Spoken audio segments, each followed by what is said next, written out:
দাদা, সকাল থেকে ভোট কেমন পড়ছে?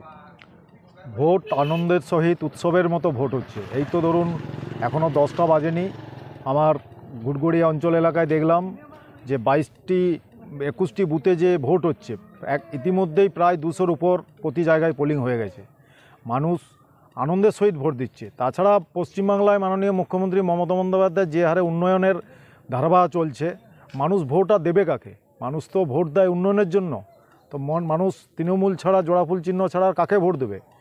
মাননীয় মুখ্যমন্ত্রী মহিলাদেরকে যে সম্মান, মহিলাদেরকে যে মর্যাদা এবং প্রতি মাসে মহিলাদেরকে যেভাবে আরও লক্ষ্মী ভাণ্ডারে যে টাকা আরও বাড়িয়ে দিলেন, মানুষ তো একটার পর একটা সুবিধা পেয়ে যাচ্ছে। এরা গরিব মানুষরা, মানুষ তো এখন দেখেনি যে বট গাছের ছায়াতেই গেলেই ছায়া পাবো, অন্য গাছের তলায় ছায়া পাবো না।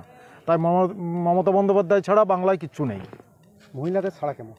প্রচণ্ড দারুণ। এই তো লাইনে দেখছি পুরুষদের এত ভিড় নেই, কিন্তু মহিলাদের যে উচ্ছ্বাস, মহিলাদের যে আবেগ, সেইটা ইতিমধ্যে মানে আমাদের যে পোলিং হচ্ছে তার থেকে মহিলাদের পোলিং বেশি। কোন বুথ? এটা ঘুটগড়িয়া অঞ্চলের 36 নম্বর সংসদ। আপনার নাম?